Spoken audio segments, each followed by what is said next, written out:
Whoa, hey, hi, before we get started, hey, this is Niko here in the edit. I just wanted to pop in to say, because we have been really bad about promoting it, we've been doing some Twitch streaming, and by we, I mostly mean Brian and Alice. They have been streaming on our, off Tuesdays, so every other Tuesday when there isn't an episode drop, and then Brian's also been streaming on Sundays. They've been playing a ton of fun stuff. Lightyear Frontier, Come Farm with Mechs, Ghost in the Shell, PS1 and PS2 games. Alice has been playing Gundam Side Story, 0079, just a bunch of fun stuff. We will have VODs on the YouTube, but yeah, go check it out. Tune in. Probably this coming Sunday will be the first time you can hop in after hearing this. Okay, that's all. Bye.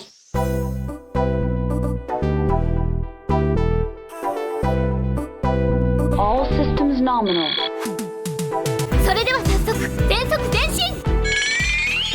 You wanna know what the weak point of a mech is? The fucking pilot. Get away from her, you bitch! His papers say he was a raven. Protocol 3. A pattern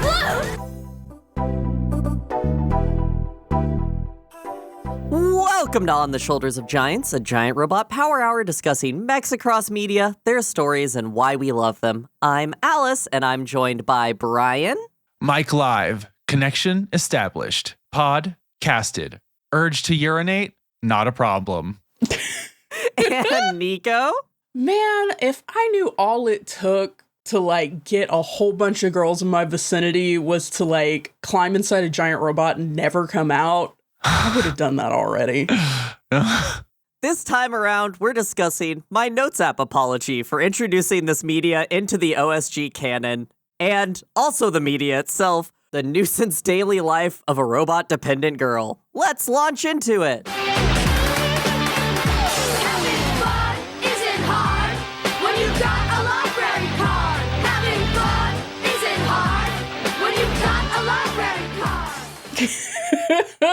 How do you guys feel about light novel titles? I mean, it is the Nuisance daily life of a robot-dependent girl, so... Yeah, you know It didn't what? lie. Sometimes you gotta call a spade, even if you don't call it a spade, you call it my favorite digging device, which has a long haft and it makes it easy for me to part the ground. I was transported into another world, and I only have this device that moves dirt. That's me every time I go outside. And women keep falling in love with me. Yeah, I wish that was me as well. So, all right. This year at OSG is a pretty heavy year on philosophy, what it means to be a human, the difference between a pilot and a co-pilot, what it means to love the robot that you're in. And I thought, you know what? We've been giving out a lot of high ratings lately. We've been getting a lot of media that is just really polished. I need to introduce some more bullshit into our canon. Alice said, listen, I've got a little Yuri manga for you to read. And the last one was only moderately weirdly horny. And we were like, ooh, another little Yuri manga. Don't mind if I do. And then the cardboard box fell over us. You've fallen for my trap of barely disguised author fetish. No, this is miles further into the darkness than Tandem Lover was. Yeah. What we've curated, when you think back on it, I think one of the most egregious things we covered was Gunbuster, but that was also a product of its time. This was made in 2018. This is exactly what it is propouting to be. And what is that? Hey, just generally, I mean, I know why, but why don't you just age them up?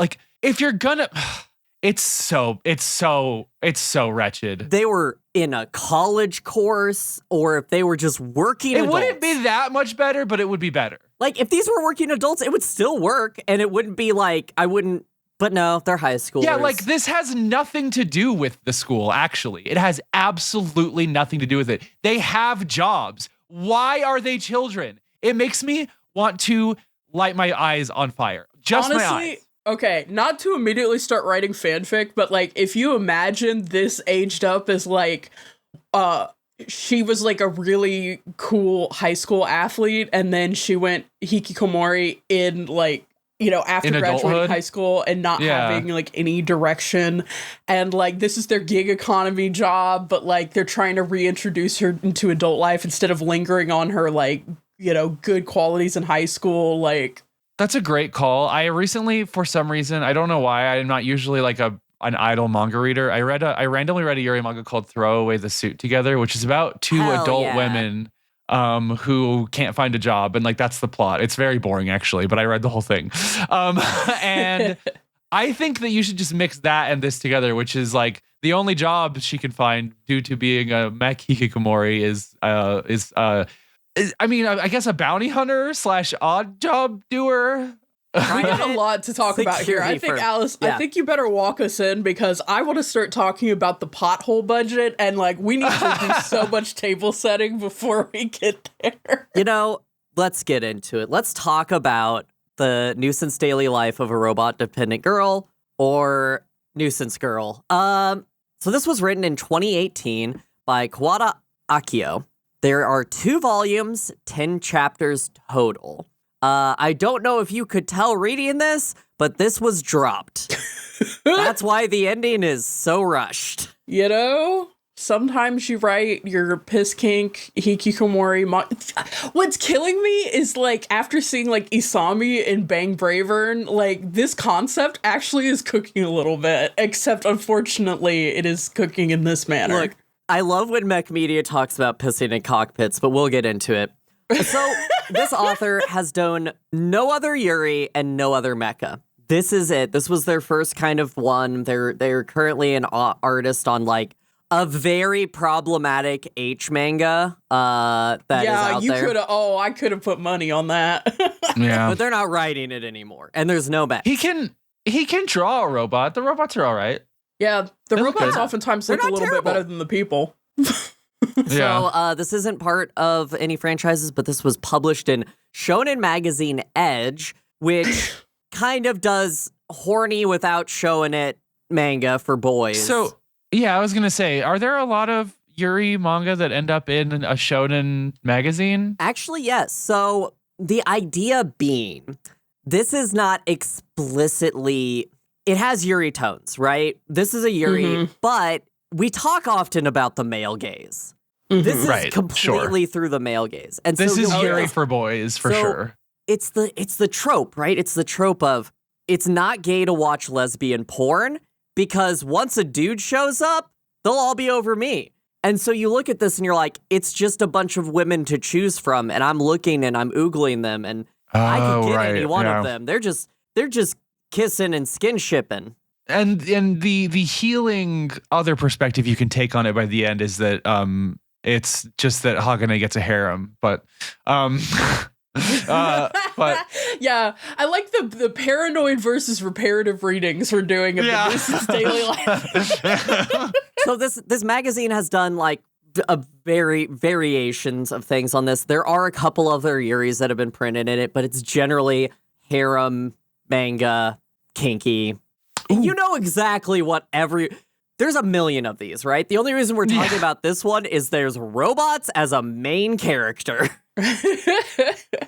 Listen, y'all, we were hitting too many bangers. We're about to go into standalone complex. We gotta throw like I will say this has one. I'll talk about it a little bit more later. This has one redeeming quality, which is that it has a concept that is going to get me every time, which is just put verb and mech together, and that just is going to hit. Is it couched by an underage piss kink? Yes, but like that's the price of entry. I said that's this the price in of the entry. Chat. I said Alice will bring us an interesting manga, and the price of entry is just the author's like extremely upfront uncomfortable kink. Can you name all the uncomfortable kinks? Yeah. Blue's Clues voice, can you find all the uncomfortable kinks in this manga? So what did you guys know about this before you read it? Because I know you did not know this existed until I put it in front of you. But what did you know? Just vibe check before you read it. Okay. I'll just take this opportunity to talk a little bit about like manga in general. Please and do. Like I don't know if our like listeners know a lot about like our because it's obvious I'm into manga, right? Like that but what about you two? Yeah. Well, so one thing I wanted to point out about this is, as far as the art goes, is like, I don't know if I'm right about this. This is just kind of the vibe I get. I don't know much about being like a mangaka or anything, but to me, this seems like clearly like digitally drawn in a lot of places. and by that I don't mean the stuff we were seeing in the Ghost in the Shell manga. I just mean like someone was drawing on like a Wacom or something for a lot of these. Like there are a lot of like smooth digitally inserted gradients. The art is very clean. And I actually don't really like that in manga. I like a little bit of a scratchier style to it. Especially when you're drawing girls, because like the bug-eyed, like 30% of my face is my eyes shit is like, I don't know. It's never really the same, and it's never really, I don't know. This one's not particularly bad in that department, I will say. But you can there tell are some. it's drawn digitally. Yes. There is a very big difference, and Versus like Tandem Lover, which like at least a lot of the backgrounds, for example, like you can tell somebody inked that with like with like a set of tools and paper. all the backgrounds in this digital mapped. It's very obviously So I wanted to highlight that difference because I think it is noticeable when you read a lot of manga. Like I said, I also just read that Throw Away the Suit Together manga. That's also very clearly a modern tablet drawn situation. Yeah, I think that's really interesting to bring up because like I mentioned in the episode on the Ghost in the Shell manga, my weeb period coincided with a lot of the like move into the digital that was happening in like manga and anime. Like I was seeing a lot of the CGI that pissed you off and was frustrating and like, yeah, a lot of the early CGI. But also I was at those like convention panels where they were talking about like, what are the newest tools? Like, what is a Wacom tablet? Like, how much do you need to spend on a Wacom tablet? Like, how serious are you about manga? And like Clip Studio didn't exist yet. I don't know. I always said Wacom, but I'm from the South. So like, it's time for me to take an L. Here's my Wacom. I used to sell these for a living, and I still don't really know. Wacom made sense to me because like communications, I guess. Yeah, it does, and Wacom only makes sense if you're literally from Alabama. So anyway, y'all got that whacking backing? Y'all got your wacky that you draw your manga on? Your whack'em to back'em. Oh, that's Alice's next RPG character is a full Southern woman who draws Yuri manga. Yes. Okay, I'm actually into that. I just like the possibility space, the certain inevitable geometry whereof. Yuri is the wind through blades of grass. I heard about that Gone with the Wind. Yeah, now imagine if lesbians were in it, it was still Gone racist. with the Wind Yuri manga. Oh my god. Okay, we gotta get back on track. Okay. No. We need to have more fun conversations. Come on. Yo, you can feel, I genuinely believe this. You can feel and hear and listen on a podcast when they don't want to talk about the video that they're talking about. But no, I mean, like, let's get into it. Like what I was starting to say is that, like, we didn't have Clip Studio yet. We didn't have a lot of things. Nowadays, like, especially with programs like Clip Studio and with markets like Webtoon and, like, all of these different places where you can put manga. Like, I think there is both a drive for more people to, like, put out manga just based on whatever idea they have. You don't even necessarily need to go, like, Alice, you've discussed in previous episodes, like, the magazine publishing route. And, like, that's not as important anymore, I guess. Like, you can distribute to other platforms. Self-publishing is taken over the industry, especially because the bar to entry now is... It used to be like you had to be next to stores that sold this specific paper, these specific pencilings, these screen tones. You had to, really commit a lot of time, money, and energy and space. And now you buy one Wacom tablet for $500, you can publish. Yeah, Clip Studio in particular. I was watching an episode of Drawfee where they were doing like comic panels, and they were talking about how Clip Studio, like, you could see Nathan like instantly make an entire page of comic like that. Yeah. And so those tools are now available. Yeah. But I see what you mean, and I appreciate what you mean, because like I read a lot of manga during my biggest like manga reading phase. I was reading like long run. Like the last time I was following a manga that was coming out was actually Full Metal Alchemist. When that last chapter came out, I was reading that. Yeah. But like I followed a bunch of different stuff that was coming out that was traditionally drawn, and like there's definitely a different energy. I think it's like you said, Alice, the bar for entry is lower, and like there's obviously some technical skill in this person's drawings, but it is interesting to see like this ran in a magazine, and it is competently put together, but it's also kind of like this. I appreciate that you trawl through the internet to find like the most random like manga in the world that only had like 2 volumes or like 3 chapters or whatever, because like I this is not on my radar at all.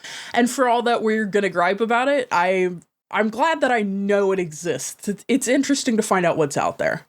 Yeah, and I think one other note on the difference between like hand-drawn and digital craft. First off, AI generated manga is shit, and it's out there, and it's fucking shit. Fuck it.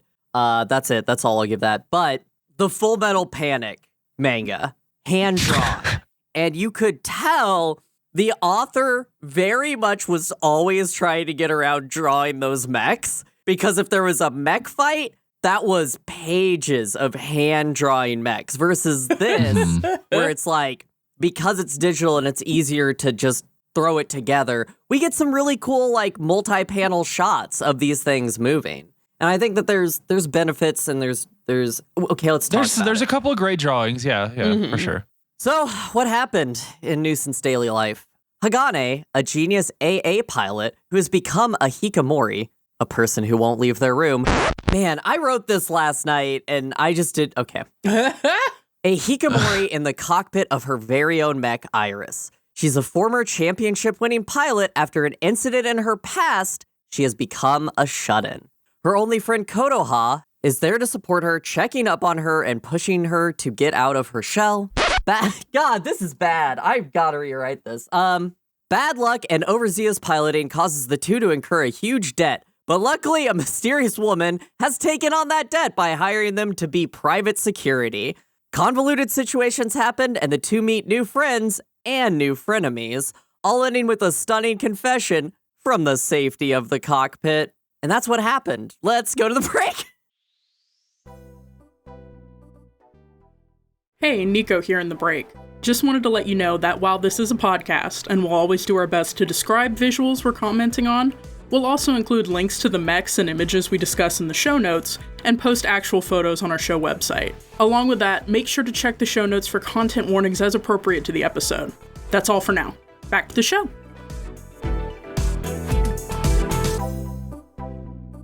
Welcome back from the break.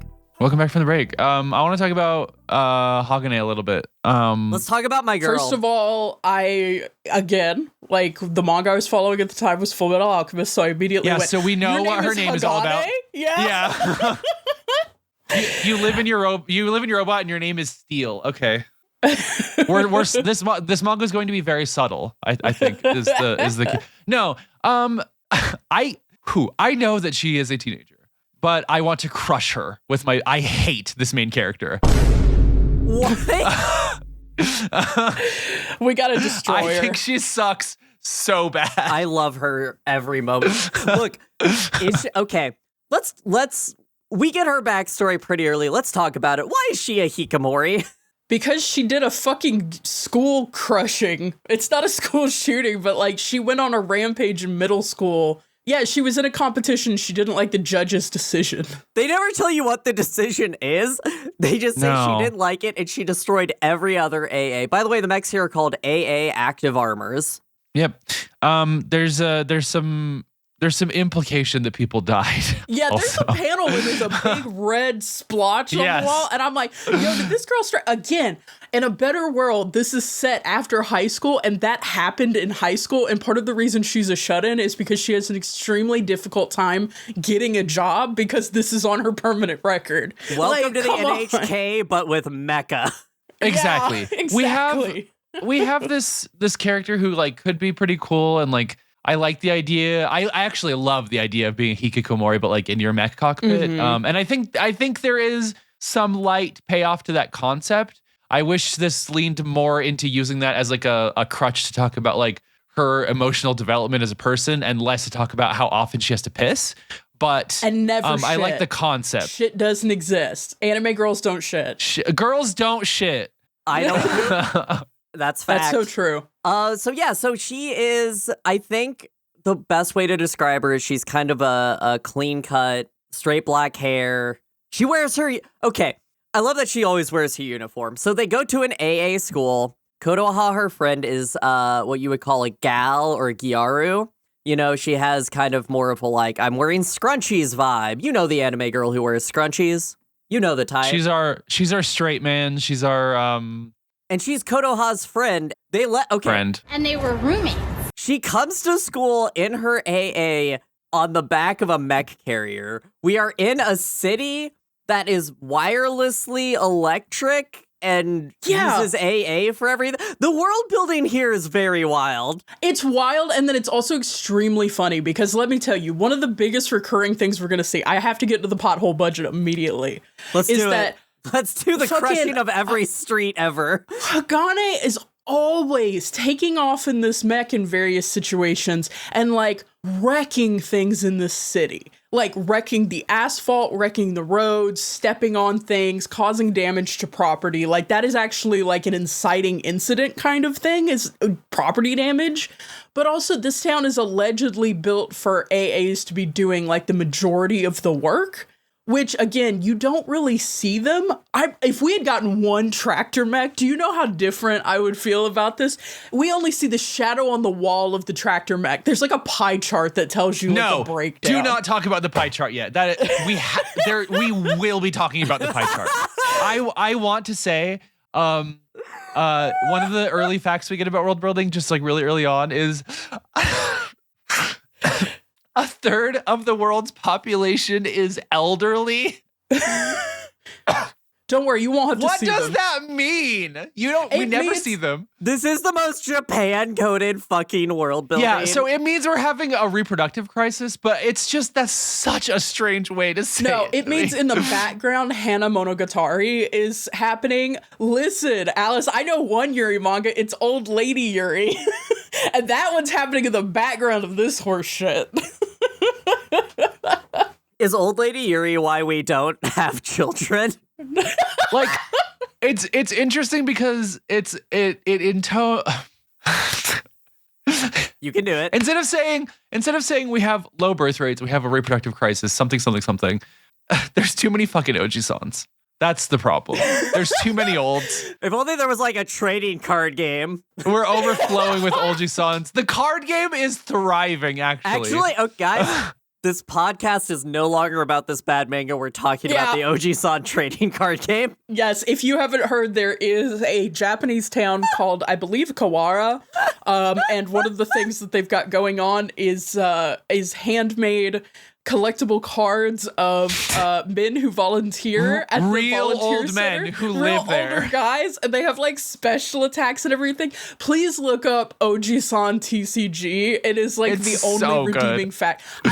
Okay, this is how we're gonna get through this. One, old woman Yuri is happening in the background. Just know that. Two. It's somewhere back there. Two, Oji-san TCG is now the most popular Yu-Gi-Oh! TCG. Who? Yeah. In the world. And then three, this is also happening. And what is happening? Thanks for asking. Kotoha is asking Hagane, how do you go to the bathroom in there? Oh God, the beginning of the darkness. I posted in the chat, I said the price of entry is the weird kink. Yes.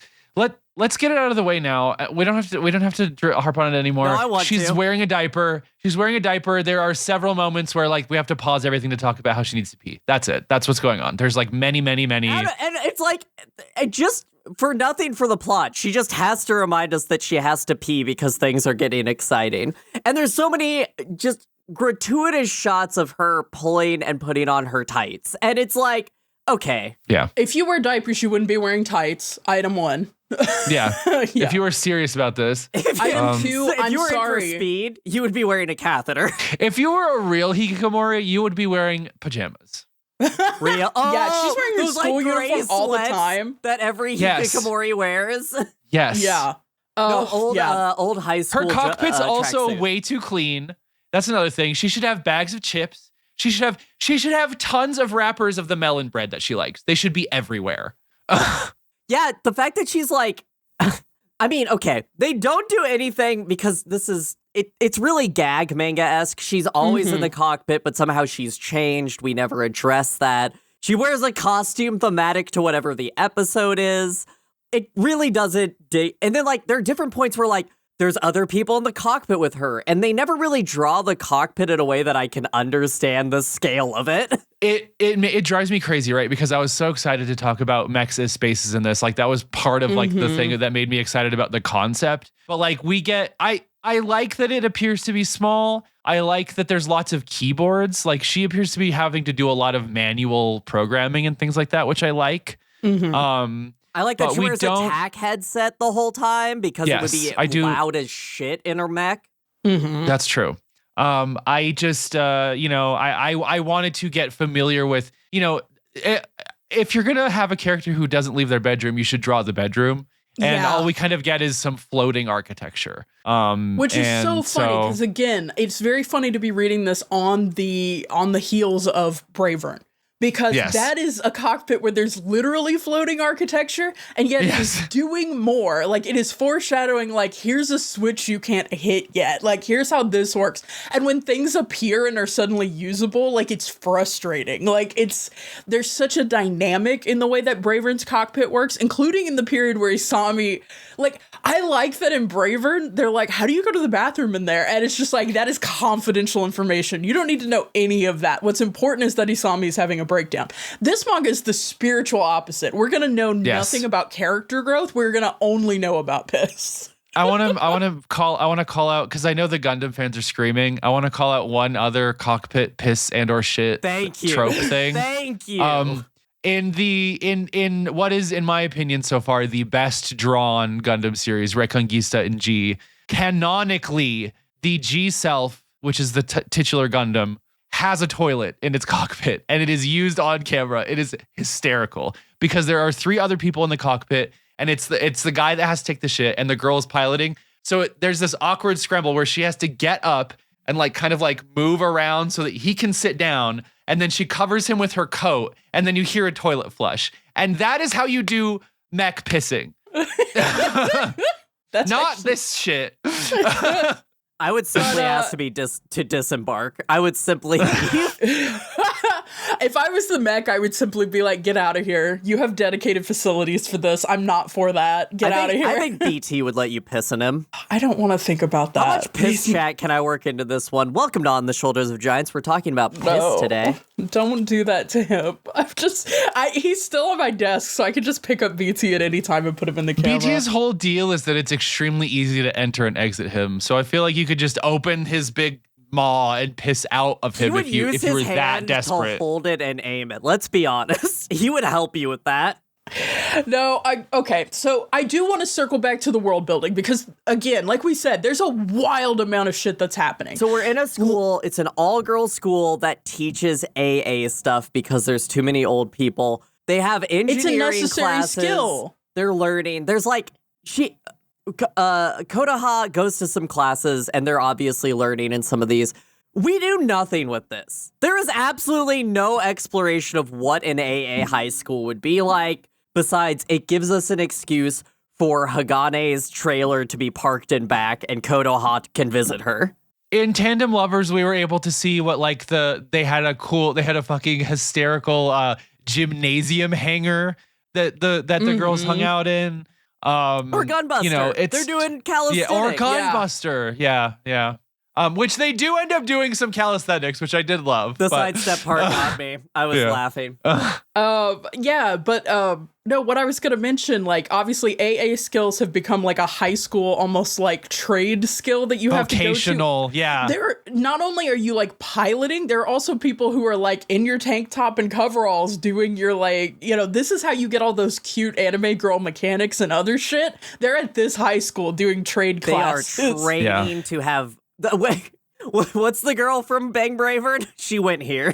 Yeah, Miyu went here. 100%. Oh, she did. This is the high school she came from. Yeah, she was the valedictorian of AA school. There are absolutely no male students at this school. That's why she's so horny in Bravern, because she's never seen a man before. That's so true. She crossed genres and was like, oh my God, y'all got men in here.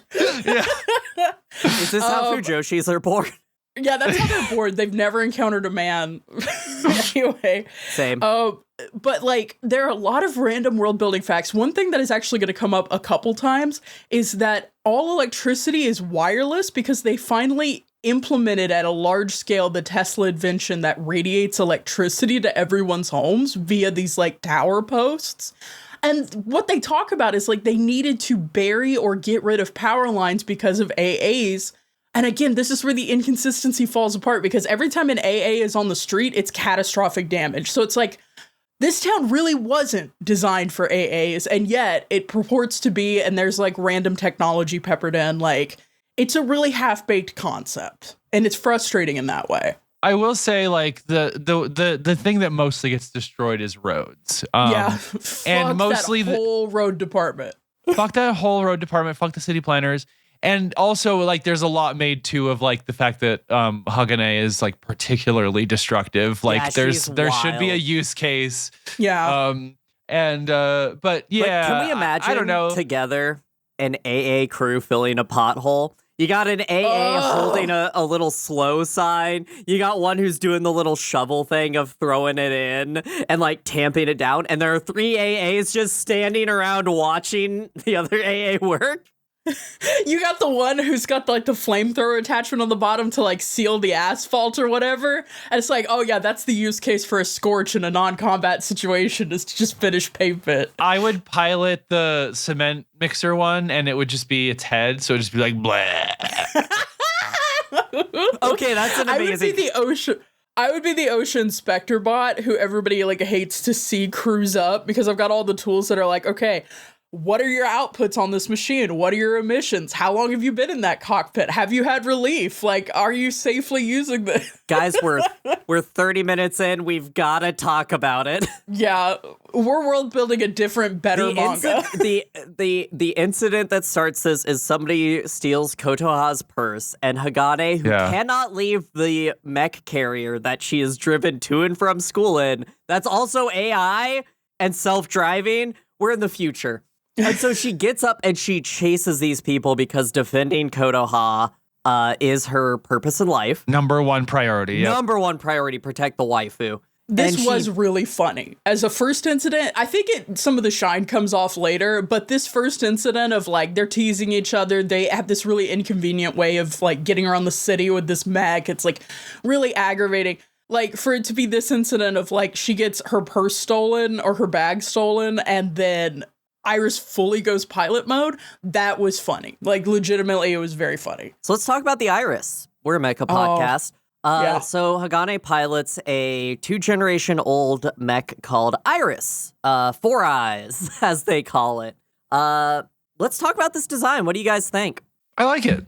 I think it's funny that it was specifically designed for, like, athletics. They say that at one point, and it's like, why are y'all designing mechs for athletics? That's so funny. It's not my favorite mech we see in the run of the manga, but I like its like spherical head. Like, these robots look good. They're I like their proportions. I like that the limbs are a little farther out from the core because they're not like fighting robots. They don't need to be tanky. They can have more extremity to them.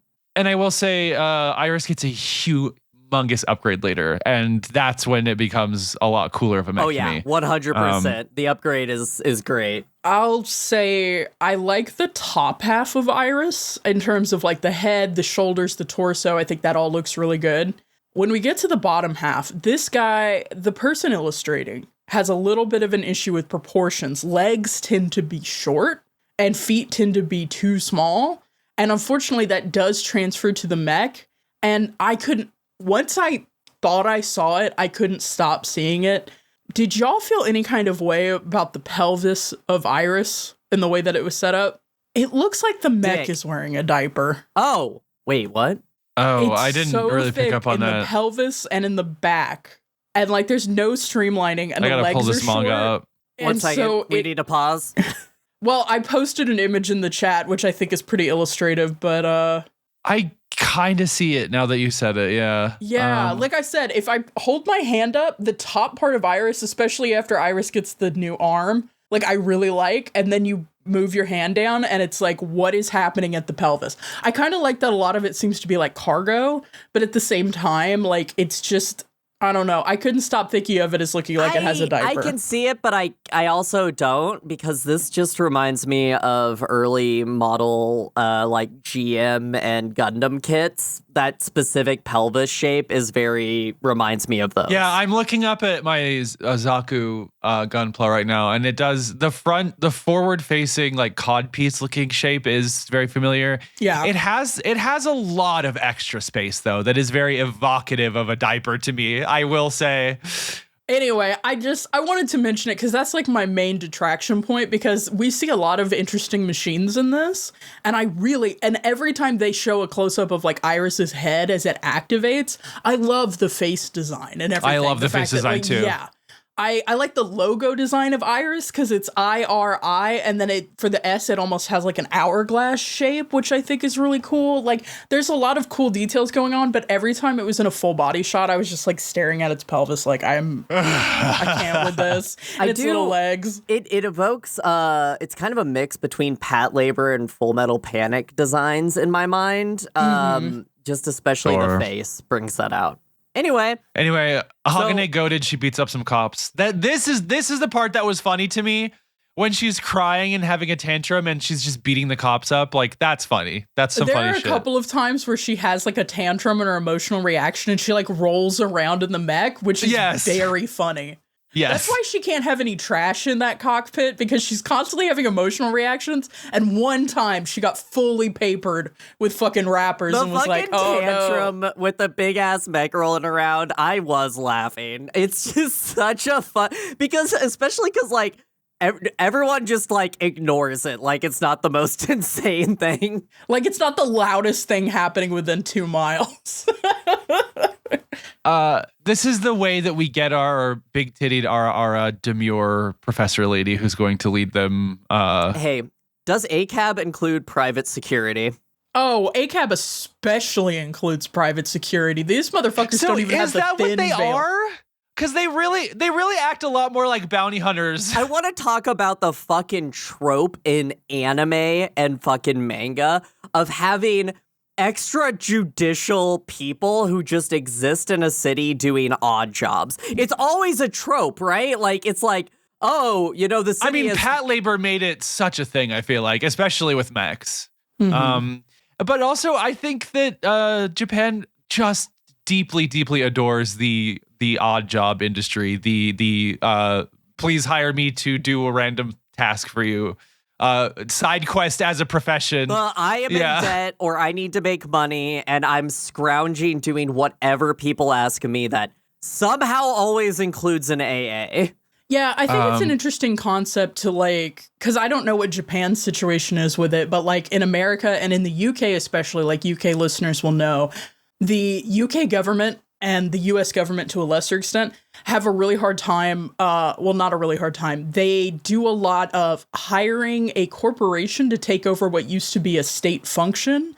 And then the state function goes away and you're beholden to like a company that now inadequately does what the state used to do. And so that was the initial vibe I got from this, because initially when it's set up, it's like, listen, you caused a lot of structural damage to the city, but if you work for us, you get to write that off and you can catch people with bounties. You can contribute to society. It's you're not going to go to jail for breaking laws because you're private security. You still have to pay for everything that you did.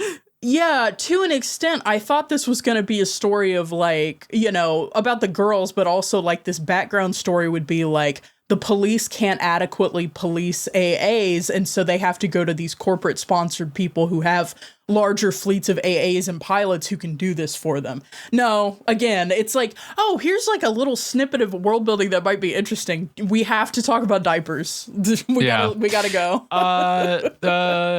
So the next chapter is the airplane thing, which I think is really dumb, but that does have the pie chart, and we have to talk about the pie chart. Okay, if we want to talk about world building snippets.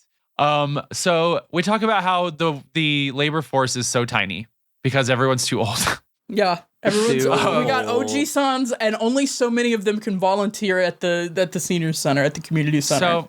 So this pie chart, which just is general AA usage throughout the world. Now, the biggest chunk of it is 28%, and it just says other. What is other? Fucking the robot.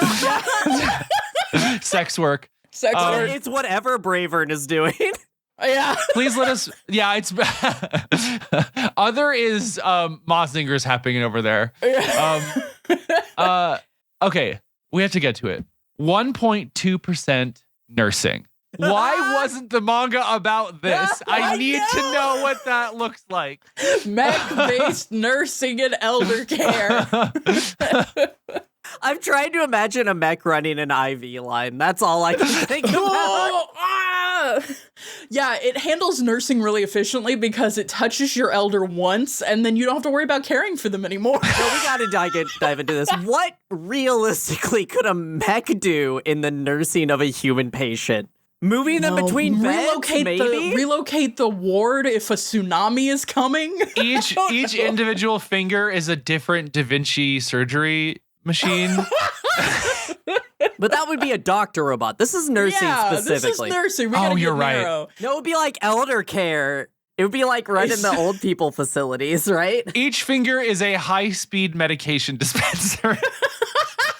Okay, but is that shit wearing a little nurse's cap on top? Yes. No, they're all wearing absolutely. goofy scrubs. They're all wearing like weird cartoon scrubs. What's the first thing you do when an airplane is careening into your terminal? You definitely go outside in the direction of the airplane, right? Everyone evacuate onto the tarmac where the plane's coming. Why are there so many people on the tarmac? They started evacuating approximately 1 minute before this plane was about to collide with the terminal. Why are we talking about using an AA to sort packages that nobody picked up? Oh my god. Okay, so the inciting incident of this is like she thinks she's going to be a bounty hunter and their first job is sorting trash. And in Japan, especially, I don't know how many listeners know about this, Japan actually sorts like organic waste, rubbish, burnable rubbish, like all of those things are sorted separately. Yes. And so it's a little bit like, I like this as a concept. It's a little bit like if you had an AA that specifically did like recycling sorting. Like this is a cool concept. Yeah. It's not a cool 1.8% concept. recycling AA. Yeah, literally. It's the other is just recycling. Well, so like this is the pattern of this manga, right? Like they start out doing something that is like, oh, that might be kind of interesting to talk about what it means to like have a mech doing this job, and then it's like, oh, actually, it's terrorism. Well, it's because it's not interested in that at all. No, And, I know. like, That's exactly why I but this hate is it. when we meet a part of Hagane that I just cannot stand. And like, Agreed. What's that? Okay. So Hagane as a person, she has her hang up. She had this traumatic middle school experience. She's in her cockpit, but she's dedicated to her best friend.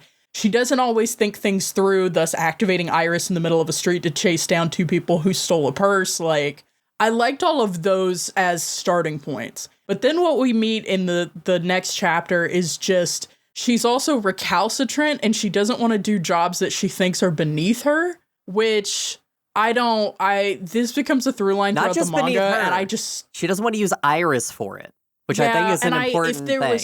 If there was more personification of Iris, if she seemed to care more about Iris, if she cared about Iris as much as she cared about Konoha, for example, I think that would have hit more. But as it is, she just seems like she has no place in society. She got an out and she doesn't want to work, which just drives me nuts. It's like she's also, a hikikomori or some shit, right, Niko?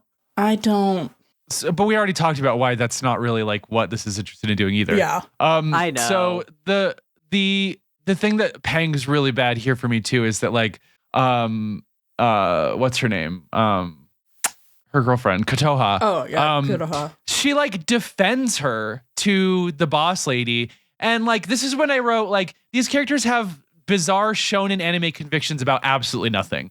Like this character work is just totally hollow and empty. I have no idea why we're drawing these panels.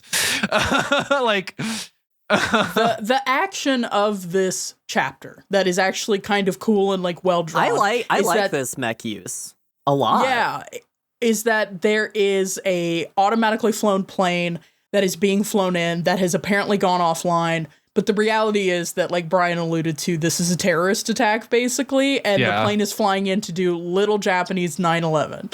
And the only way to avert little Japanese 9/11 is to throw Yuri at it. Konoha is in the terminal after a certain point because they went to get McDonald's on their break. But of course, Hagane is still in her mech and so deploys to stop the plane. So I like this. This is kind of a cool sequence. It is a cool sequence. Brian? Oh, I was just going to say again, like, but then also Kotoha ends up outside in the trajectory of the plane so that the wheel can stop right in front of her face. again. So she breaks off a wing and she does some cool geometry. And we see, like, there's a sparkle of Hagane being actually a competent person coming through. But also, there's so many other ways you could have done this. But she grabs the wing and does, like, a sliding stop like you would drift a car to stop and Yeah, spot. she Tokyo drifts the terrorist plane to prevent little Japanese 9/11. That's a cool sentence I've just said. And it's really cool. It's a really cool use because obviously she's 1AA. She can't stop a full-ass cargo plane, but she can stop it. I think it's neat. Yeah, no, this I didn't have a particular issue with this. I do want to make it clear, when we say little Japanese 9/11, we are saying L-I-apostrophe-L. Japanese 9/11. Yeah, we are. All right. We need to, after this, we need to move on to the chapter that made me officially message Alice and be like, what did you do? So how does this, so we open with Kotoha walking around holding a leash because they're on the prowl. And something I do love is that so they have an excuse that they are always able to talk to each other while she's in a mech. They all wear a Bluetooth headset constantly just to talk to her. And I just think that's friendship. Who's she walking on that leash, Niko? Oh my God. I actually Kotoha think this is so funny. It's funny, but also, like, after all of the piss stuff, my brain was like, is this just going to be like a weird, thinly veiled kink manga? And then I opened chapter 3 and I was like, hello? This didn't hit particularly as kink to me, but I guess I'm not saying that's not a kink. I think to me it is just funnier that she's walking the mech like a dog. Yeah, that is true. It is funny. That won out over the lesbian Because, like, dog kink thing. The joke is they're looking for a lost dog and they're going to use Iris's olfactor sensors to try and sniff out the dog. The olfactor sensors being in the head because we make mechs look like us. And so she's down on the ground to sniff where a dog would piss. The gilding of the lily on this is that she has a giant mech-sized leash on Kotoha. There's you don't have to do this. It's so funny. I do think what's funny is that, like, Kotoha gets wet, so she's like, I gotta get inside the cockpit. They have our certain inevitable geometries moment, but sauceless.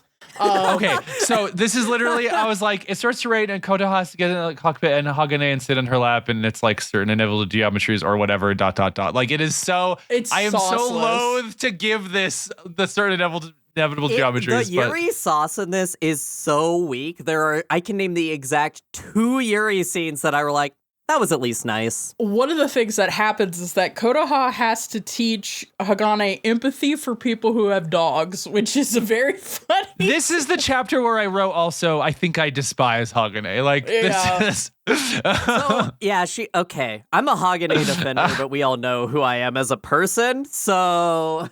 But anyway, once Kotoha makes it relatable, then Hagane uses, like, actual fucking mech technology.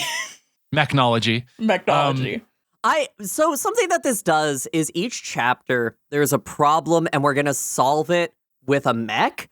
And I think that one of the things they do is it's an interesting new way usually. Like, this is pretty cool. Yeah. It's cool. And then they dump like 9 how the turns have tabled on you, like, in one panel. It made me laugh out loud. Like, The dog is a robot. The dog is alive. The dog is dead. The dog has secret government information. The dog is a robot. The dad made the robot. The dad lied to the daughter. The boss is blackmailing the dad for $1 million. All of this happens on one page. After they have knocked over a full-ass power transmitting tower. Oh my God. They destroy city infrastructure to rescue what looks to be a drowning dog. They're working to pay off. I love the trope of working to pay off the debt, and she is just increasing this debt constantly with destruction. And again, if this was even like a slight plot point other than a joke beat, I mean, I know that's not what this manga is interested in, but again, like, time but it's okay to be like, time. I wish this manga was interested in the thing that it was about sometimes. Yeah. You know? Like, it's okay to be like that. What is this manga about?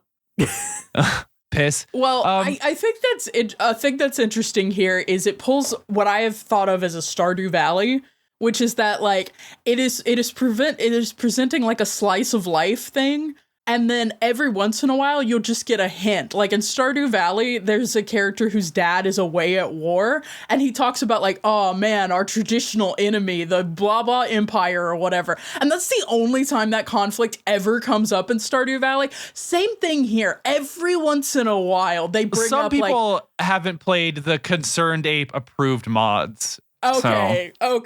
Yeah, anyway. you went to war in a mech in Stardew Valley, and we haven't. This war, Stardew Valley, this war is mine, Stardew Valley. You're like carrying a diamond above your head and giving it to a guy in a trench to get up his affection. But no, like there's just like a shadowy enemy that sometimes comes into play. So there's like two places where people just say the enemy. This was a plot by the enemy, which is very funny to me. So the next one, I like this one. This is we have to sneak around because there's ghosts. There's a haunting going on. I think this is neat. I do kind of like the idea of abandoned robots evoking ghost stories because they have nothing to do.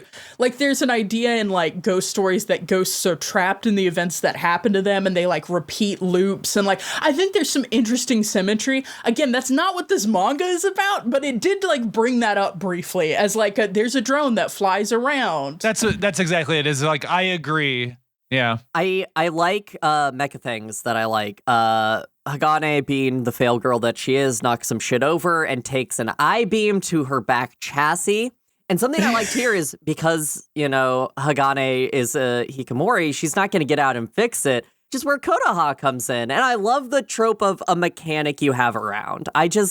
It's really cute. She's working to fix it. It's adorable. I don't know. It's cute. It's cute. It's funny to me that like Kotoha's like, oh wow, Yuri Bubbles, you saved me, even though Hagane like caused the problem that she had to save literally her from. Every time. I will say another trope I like about mech stuff is when you have someone who isn't in the cockpit in the hand of your mech and it becomes a liability.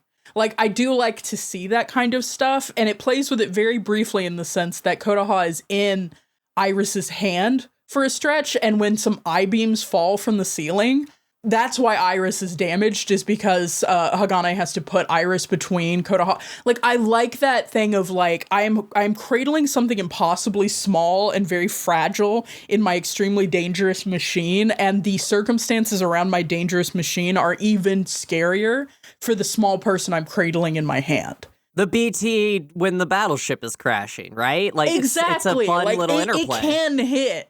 It almost hit, and then we're still in this manga though. Anyway, but Anya. This is gonna become a harem. Here's Anya, the Russian girl. So Anya shows up in her own mech to help save them. I love Anya's mech. That is never named. I do too. It's never named. It is like a spider little guy. Tank guy. At one point, you know the meme from Lancer of the one unit kick flipping on a Lancaster? Like, we actually kind of get that scene in this manga. Like, I love this unit, and I like the idea of, like, having to work with the Russians as a sponsorship because they have AA technology in this interesting way. Like, I don't know, global politics right now is fraught, but, like, I think it's interesting to talk about these interactions. Look, just all you need to know is at the time this was written and in the current time, Russian girls coming over to Japanese schools is a trope in the medium right now because it's an easy way to have a foreign person. Russian is kind of cute. If you hear a girl speak it, it's a thing. Anyway, she's brought food. Yeah, thank God. She brought a bento. And, I sit here and I watch Hagane try to pour herself tea in the mech and spill it everywhere, and I'm back and I'm reminded that this does have the one redeeming quality. That shit is so funny. I love it so like, fucking funny. The drawing of her like giant robot fingers trying to like cantilever the little spout. Oh, that's the next one. Yeah, the tea party. We can just jump into it. So the Russians, they're having a thing and everybody's invited. We get the trope. Well, we get the thing that they do in this, which is everyone's wearing a beautiful outfit, including Hagane, who is locked in a cockpit, is in a ball gown. The only way this could have been So this is a party being held by Russian Girl's dad, because Russian Girl's dad is the head of a company that like designs AAs. Yeah. Russian Dadovich. Russian Dadovich. is here. And they're going to this party. Item 1, they are not wearing nice party outfits. They are wearing Cardcaptor Sakura fucking, this is what boys think girls wear to get dressed up. I've only ever seen girls in Sweet Lolita looking fucking outfits. Hey, that's how I dress up to go to parties. Yeah, that is. Unfortunately, I am erasing Alice. The only way this could have been really, really good to me, I think it is funny that Hagane changed and is in the outfit in the cockpit. The only way this could have been funnier is if they had a big version for Iris. That's exactly what I thought was missing. But yeah, there's the scene where they've set up a table far off from everybody else with treats to try and get Hagane to come out. Hagane serves herself using Iris and is just knocking shit everywhere. And then she's like, I gotta get the tea. handle on the samovar and it like explodes outward with tea and like it's a disaster. Like Brian said, it's very funny to watch a mech try to use human scale stuff. It's so funny. And then she finally assembles like one tray. And out of so a whole she sneaks table. around and she goes into a hangar and there's a shiny AA in here. Oh no, it's activated. What's your first thought? Why did she have to go to the hangar, Alice? I don't know. Who gives a shit? Because she had to pee, and she was actually looking for a bathroom for once. Yeah, this is that manga. Listen, we can skip past it, but I have to make you say out wear loud. A diaper in that beautiful party gown. That's character growth. So anyway, the rest of this is nothing. She beats up the prototype. There's a gag. This is the shadowy enemy again. It's like someone was trying to steal this prototype and then she happened to encounter them and stop them. Who gives a shit? We're going to the swimsuit episode. Oh my god. Hey guys, we're in the swimsuit episode. So we're going to go get some Russian treasure at the bottom of the ocean. We're all in swimsuits, including Hagane in her cockpit. And all I could think is, God, that sounds so uncomfortable. It sounds so uncomfortable, and we aren't even going to get the payoff that we got in Tandem Lovers of, like, they have to exit the mech and, like, do underwater repair, and it, like, makes sense that they're in swimsuits and stuff. Tandem Lovers had a chapter that was literally this exact plot, and it did it so much better. Also, I've watched too much stuff about underwater. I like underwater horror, I'll be real with you. And I recently read a book that had a lot to do with like pressure depths and stuff. And that's all I could think about as they were doing all this shit. I'm like, okay, so she exploded, or so like she has the bends and like needs to immediately go to a hospital. Like all that I was my could think thought when they brought her up so quickly. I was like, oh shit. This is volatile liquid rocket fuel all over again. I read one book and it's ruined my life. So they put on... This has some of our worst drawings, but also our best drawing, which is when Iris gets her arm exploded off by the rope. So they give her a cool, like, I love when mechs have a, like, rigging they put on for diving. Also, we get a really cool variant of Anya's mech. That looks cool as shit for this, because Anya goes in because Hagane is a girl failure and kind of sucks at what she does. And then, we get the cool scene. When they're, like, breaking, they go and talk to the ship's captain, who's an AI. They're like, you've got to do this thing. And I do like the design of the AI. It's like a head mount. It was giving me Neuromancer vibes because it's like a bust that's like connected to this. But the funny thing is they have to argue with it. It's not like we can't override the AI. It's like if you yell at the AI sufficiently, you'll hurt the AI's feelings and it'll do what you want. But yeah, they like are trying to pull up Anya, who gets like, she hits a gas pocket. She's going to die, but not, because that's what this is. And yeah, the cool scene of her like pulling it up and she breaks the fuck out of her arm and has to use this cool leverage. And I don't know, it's just neat mechs. Every once in a while, there's a very cool thing about like, how do you use the weight and the physicality of the mech? Like with Tokyo drifting the airplane based on having the mech on one wing.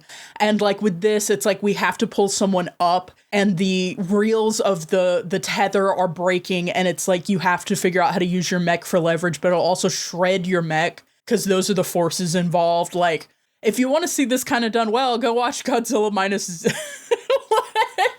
The other thing that we get here is the redemption of, she's like, why does Anya obsess? By the way, Anya is obsessed with Hagane because they were pilots back when they were younger.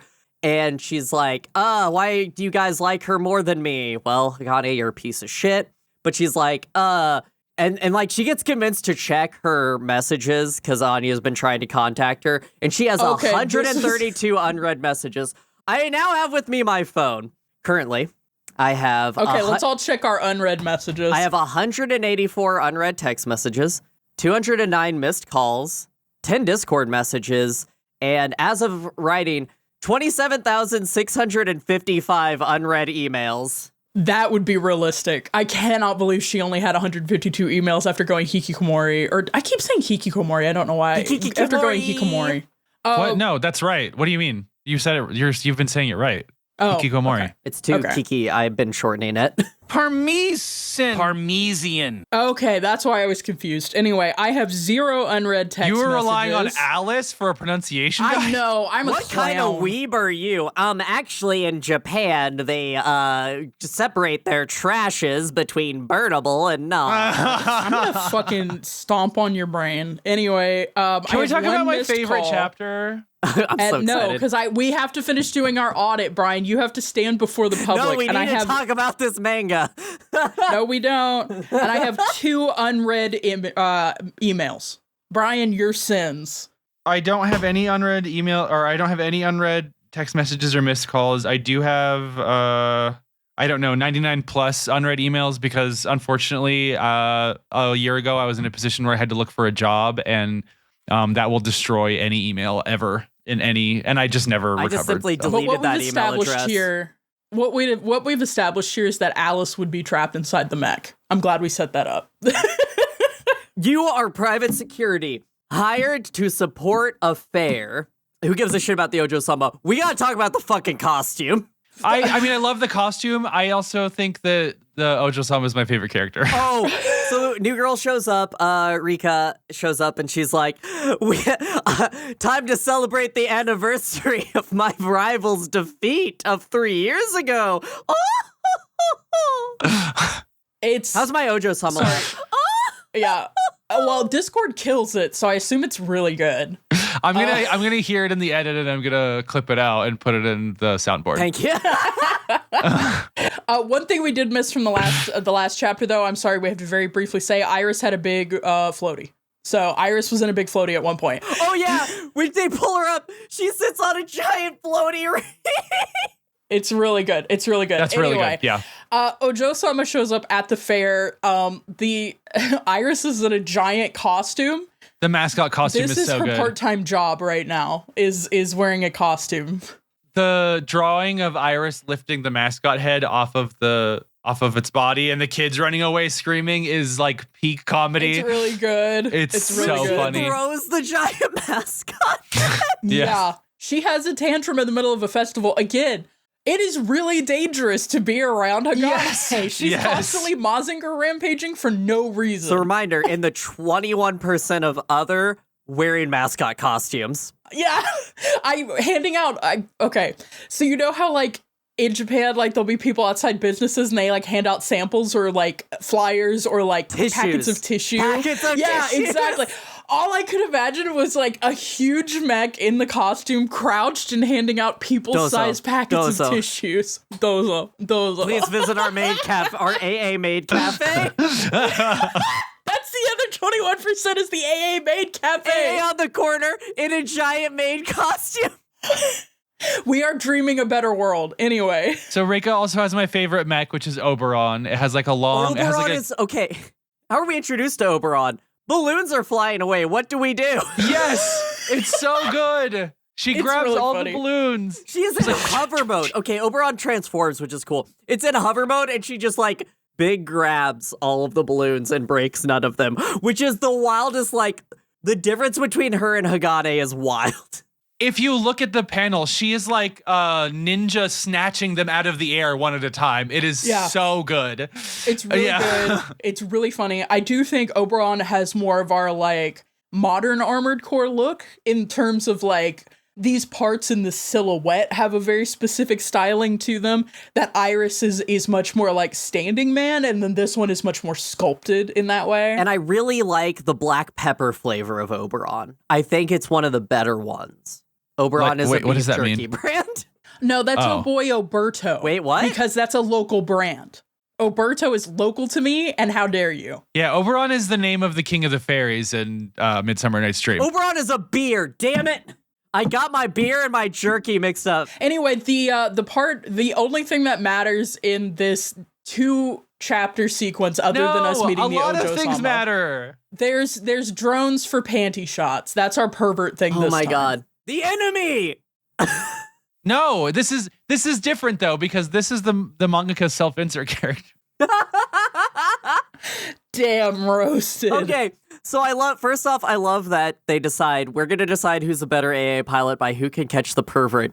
But the only thing that activates Hagane is the fact that they probably got a panty shot of Koda. Yes. Yeah, and honestly, I'll be Via real a with teddy you. bear This drone. is realistic. I would chase down a drone in a mech if they were exploiting women. Brian, quick! They're exploiting women, yeah. Combine! Okay, yeah, this is when we get the Lancaster kickflip. This is when we get Iris surfing on top of Anya's flat mech. Hagane yells, Anya, let's combine. And it's like, oh, this is gonna be cool.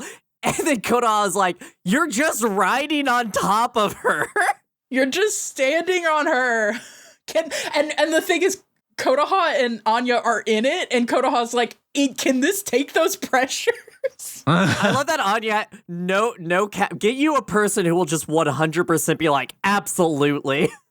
Yes. Yeah. Anytime. Oberon also has cool like whipcord like restraint mechanism thing. The goof electricity Yes, whip. the goof thing. Yeah. And there's a teddy bear drone. I think a lot of these panels rule. This is my favorite chapter. I think Oberon is the best mech, personally. I also like the pilot. I think she's I like a competent, but just kind of a little like focused on her thing. I love, as someone who's been reading The Locked Tomb, I love an extremely lonely and sad woman who has an air of superiority and gets extremely flustered when people show her kindness. That hits for me. And then we get the first of only 2 good Yuri moments, which is Ojo-sama. Oh, hold up. Pause your Yuri moments. What the hell did you just say? We got to talk about the mech of it all. Give me the mech of it all. One thing we saw happen in the previous chapter on the boat is that Iris's arm got destroyed. Oh, and what we see yes. now is that Iris's arm has been replaced with like an industrial model. And Yes. at the beginning, Hagane says there's a special surprise in here, but I won't show it to you yet. And what we With a get is the creepy ass payoff. laugh. And Koda's like, I don't like that laugh. Creepy laugh. It's a very funny like juxtaposition because Ojo-sama's doing the Ojo-sama laugh, and then Hagane is just like, I'm gonna do my little creepy pervert laugh. So, yeah, this is so tropey. Hagane's doing the foo-foo-foo, and Ojo-sama's doing the ho-ho-ho-ho-ho. Yeah, So. they're the two genders. Anyway, Yes. Are you a foo-foo-foo or are you a ho-ho-ho? And specifically, they say the arm is made for civil engineering, AA. I want that manga. I know, I wanted that manga. I'm like, oh, look at this glimpse of a different manga we could have seen in this arm. But anyway, the payoff is that the teddy bear drone is flying away. Oberon has failed to catch it in the electric net or whatever, and so Hagane aims and launches the hand, which of course is like a claw game, like hand. It's like a winch or whatever, and snatches it out of the air. So that's good. what we had to It's get so to because it's good. very good. Anyway, who It's cares? really good. Ojo-sama trips and Kodaha catches her and Yuri bubbles, and it's beautiful. And love is real. That's it. Listen, Triangles, no a more song but is class shape. war, and I think Kodaha should slit Ojo-sama's throat in the middle of the night after they fuck. Look, okay, when But again, Anya, we need to age up this manga. when Anya's mech got damaged, I was like, oh shit, billionaire underwater. Oh fuck. Wouldn't be too bad. Anya's a billionaire too. They almost ocean gated that fucking shit. She's a Russian oligarch. She's a Russian oligarch. Okay. So we finally have the mech that got destroyed earlier is back, and we need to put it through the paces. How do we put it through the paces? Well, we get Hagane and Iris to go up against Rika and the new mech, which we get we don't get a name for the all-black mech. Is it still the AT-7 Cosmos from before, just different looking? I guess, again, this manga is interested in mechs and then not interested in mechs. And not at all. Yeah. That they're so... You introduce a mech by name. I know. They're violating the terms of the agreement, and the terms of the agreement are like, if you show me a mech, I need to know about the mech. There's a social contract here that's being in violated. yeah. the Mech social contract. So how do you test AA capabilities?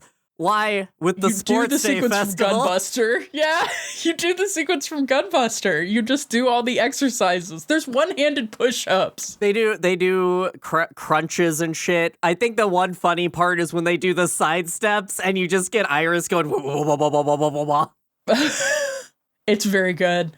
But of course, I mean, as we learned from Bravern, the only way to really communicate is with your fists. So they finally have a wrestling fight, and something goes wrong in that Ojo-sama hits Iris in the cockpit pretty fucking hard. And it's like, I mean, you I wouldn't guess. do that? Well, it's like the enemy hacked it is what they go. The enemy hacked it, and we don't even get anime mysterious abdominal blood disease. It's just like she's down and then she's not down. Like, don't worry She's about literally it. in a hospital bed for a frame. And then Kotoha is like trying to like figure out what happened with Ojo-sama's mech. And this is pretty cool. She gets locked in the cockpit. And they turn off the ventilation and the cooling. And so she starts cooking in there, which again, not to listen, they were cooking a little bit with this cooking. They were cooking. Well, so like this is the one point where it's like, oh, okay, this is actually going to say something about like Mechs spaces because this is like a direct. It's cool that this is a direct inverse to the relationship that Hagane has with her mech, which is that it's like the only safe place in the world, and Kotoha is like actually trapped, and it's like a dangerous situation to be inside the cockpit for her. She has no choice to be in there. Again, if these cockpits were like recognizable or intimate as a space, it would hit a lot harder. But I like that this is here at least. This is playing with the infrastructure stuff, because the reason that this happens is because all of the AAs, as opposed to Ava, where they had like a big plug that you plugged into, like an electric car, you just plug in your Ava unit. Or Gundam, where you just put a small nuke in everybody. Yeah, so these are all powered by those wireless power towers. So while it has power, it is taking action and it is destroying stuff. So they have to interrupt the flow of electricity. When they do that with these like wireless electricity blocker vehicles, which are kind of cool too, is like a mechanical idea. That is what it shuts down the mech taking hostile action, but it also shuts down everything else, and it traps Kotoha in It's there. a beautiful Yuri moment because Hagane has gotten out of bed from her one frame of recovery, gotten into her mech, and is trying to stop it. And I think it's Kotoha who just yells, "Stop!" And that's when they both turn off because of the jamming. I think this scene is really cute where she clambers out. They're like, "Oh, we're going to have to wait for somebody to come and get you out of that mech," and she's like, she does the Gendo Ikari. I'm cooking to death. And so she climbs over and pops the hatch. And I think it's a very cute. This would have hit more if this was a better manga. Like, I'm just gonna say it. Like, if there had been more character development for Hagane, if we had gotten more of an idea of her being trapped in the cockpit is a legitimate, not just nuisance, but like it is an impediment to her living in the world. She doesn't get to do costume changes. She lives in this mech. Yeah, Then the agreed. moment when she crawls out of the mech to get her friend out. Like, if they hadn't had lunch in the mech, if there had been some kind of... She's jumped out of the mech and let people into the mech. She's gotten out of it before, and to get food, she opens the cockpit. It's totally weightless, it's weightless, but I did love the physicality of the mechs are locked in, the power gets cut off, and so Hagane has to climb out of her cockpit and like ineptly try to climb on these bodies that weren't designed for this isn't like BT with a bunch of handholds all over it. Like, these were not designed to be climbed on. And so she's slipping and she's falling and she's struggling to get over there, but she managed to get over there. That part hit for me, like navigating spaces that weren't intended for humans to save human life. But everything else felt weightless because this manga just really wasn't interested in a lot of the stuff that it was playing with. So we get a confession. Yeah, we get a confession. She runs back inside the mech, but I also think another thing that's missing here is like a signification that Hagane is injured at all. Because one of the things that happened earlier too is like when the incident happens, it's so dramatic. Incident with like, enemy. There's no damage to Iris's cockpit. Like you see the fist on the chest, and it's like they fist bumped. Like and she's just knocked out for some reason. Like there's absolutely no stakes to anything that's happening right now. She should have bandages. She should be, something things that have done this exact thing before that you could have cribbed a little bit that like did it better. The Gendo Ikari thing of like, he burned his hands opening the cockpit to get Ray out of it. Something. I think what's interesting here is that this is a manga. This is what I think of as a sick puppy, in that we have to shoot it and put it down and never talk about it again. You can heal sick puppies. Yeah, you take it behind the barn and you shoot it. No, there's no way. You have to put him in a blender. Jesus Christ. No, what I was going to say, I think of media like this as a sick puppy in the sense that, like, there is something that is interesting in here. There's something that is lovable in here, the puppy part. It's like, okay, there's a lot of interesting facets to this. Yeah. But there's just enough wrong with it that you're like, I can see how I can fix it. This is not I don't actually need to old yeller this. Like, this could be redeemed, but it needs work. I have to, like, tend it. And it invites, like, speculation. It invites us to, like, make up 5 other different better mangas while we're talking about it. Totally. Well, and I also think it's like there's a hopeful outlook too, which is to say, like, it's so tropey that there's hope that there is a story out there that does a lot of this same stuff to a better degree and without all of the baggage that's just like such an eye roll, Yeah. There's a lot out there in the world that we haven't touched yet, and I don't know. I'm hoping that we get this. This is a good background for something I want to cover, which is Space Battleship Tiramisu, which does the gag portion of this better. Where this fails, I think, is that it's trying to be a Yuri and it's trying to be a mecha, but it's not committed to doing either of those things. And so you get this, I mean, it's a monthly magazine, so each chapter kind of has to be its own self-contained thing, but it's not doing anything really great with that. And then, the fact that you can very obviously tell when a manga gets canceled, if you know, they don't just be like, and this was your last chapter. They're like, hey, we're not going to do it, so you get 3 more chapters to wrap up. And then we're going to still publish that in a volume, because when you invest in a manga as a publisher, you're investing in the fact that you're going to get those aftermarket sales. That's where you make money with manga. It's the DVDs of movies. And so you can pretty much tell where they got the cancellation notice, I feel like, which is after the, like, arc of the fair, because it's very much like, there's the threads of this could be a longer thing. This could go places. But the fact that we have this shoehorned confession scene that doesn't wrap up really anything, it's just, it's not good. I feel like a co-writer could have saved this, right? Like you said, it's Yuri and it's mecha, but it's not committed to either. If there had been a co-writer who was, like, committed to mecha or committed to Yuri, then they could have, like, split duties in writing to an extent and then actually had investment in both. But one guy trying to do both is... The only note the editor ever gave this mangaka is, can you move the camera so we can see this teenage girl's ass as she moves in this cockpit? I don't need to see the cockpit, just show me her ass. Yeah, the earlier chapters aren't as, like, awful as, like, the later chapters. So legitimately, I could see that being a note. Like, yeah. It's, I like a co-writer could have saved this. A different industry could have saved this. I also think, like, one of the things I joked about this being a harem thing. I've been talking about Tenchi Muyo on the GRFM Discord a lot lately. And like, get to the war on Gamamede. One of the things, I mean, that and to be clear, that anime has tons and tons and tons and tons and tons and tons of problems on its own that are totally irrelevant to this. But one of the things that I like about it... I mean, you said anime. I get it. Well, one of the things that I mean, and I'm about to say one of the central thing is that as a harem anime, one of the things that I think it exemplifies that you can do with this genre is have lots of fun characters that bounce off of each other. And we were, like, starting to get that here, and then it just... An anime that's coming out right now that's based on one of my favorite mangas is The 100 Girlfriends Who Really, Really Love You. And it's about a guy who gets cursed to fall in love and have to confess with 100 women.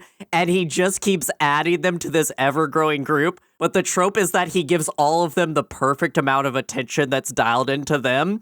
But the best part of the manga is when those girls interact with each other and they're just like, what's he doing? Or like, what is your thing doing? And we started to get this, but then it just, In the immortal words of Ron Swanson, never half-ass 2 things, whole-ass 1 thing.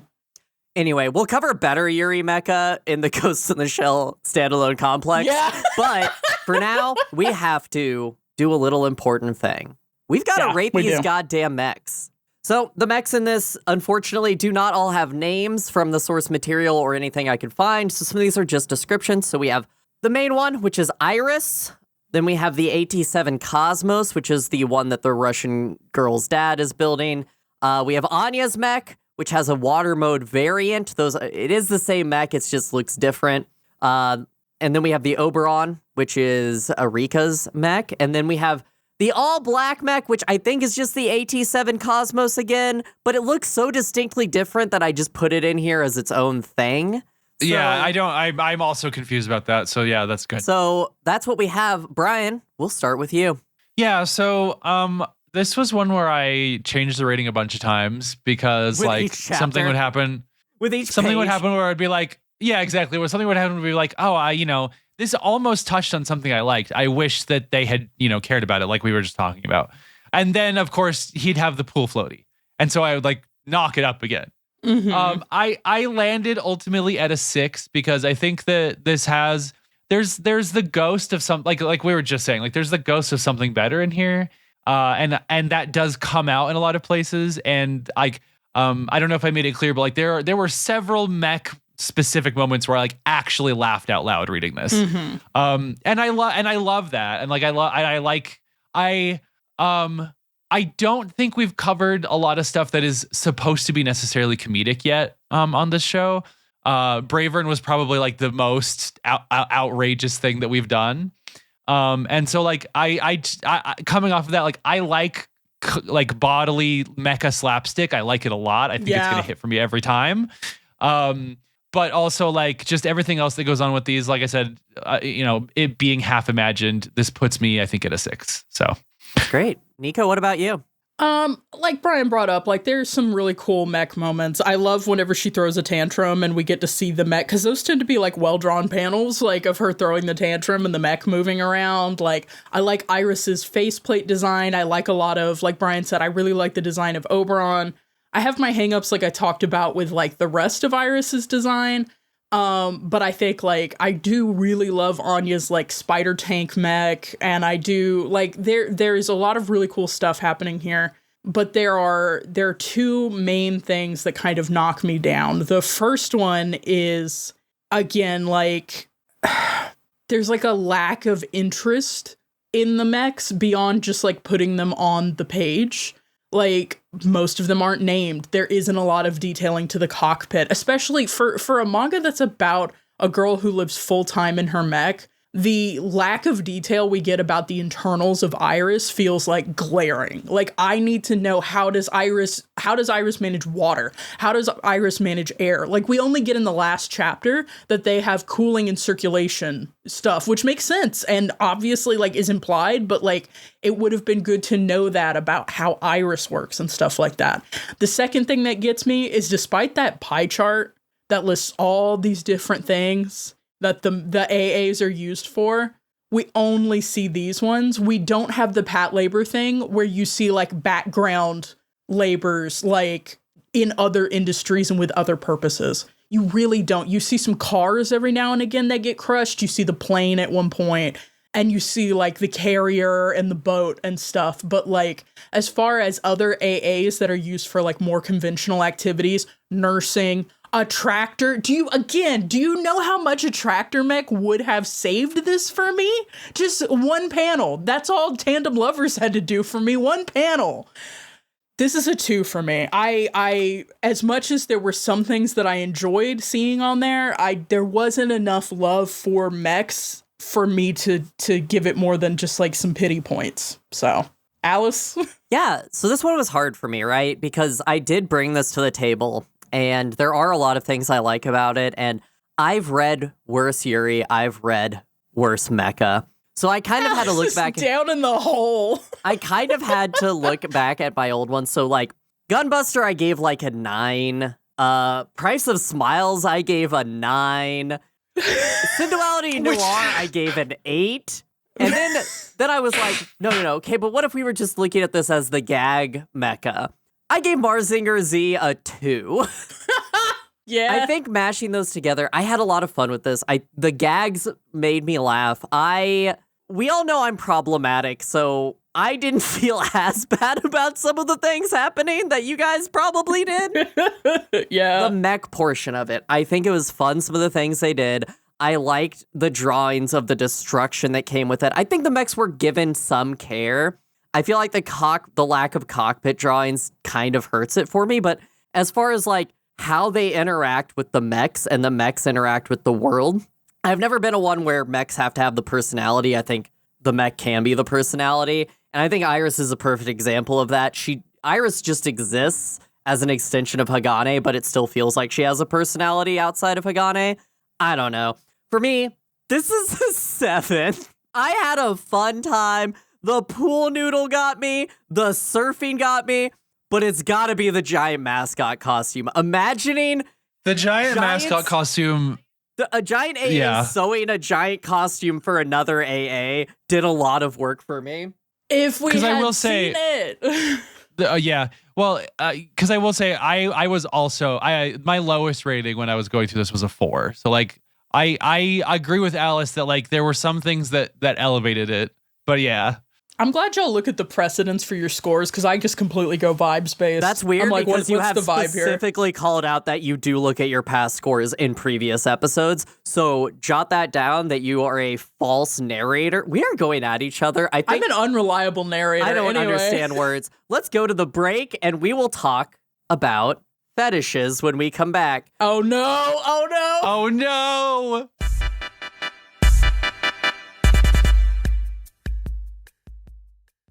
Hey guys, Alice here. Thanks for listening to On the Shoulders of Giants. We're really happy you're here, but if you know anybody who might be interested, we'd love if you share our work with them. If you are enjoying what we're doing, maybe send us a message, or what would really help us out is if you leave a review online. Really, a lot of the algorithms will push people down if they don't have reviews, so it really helps if you just go and write something on the internet. Heck, we might even read one on the podcast if it's really nice and makes our hearts go doki doki.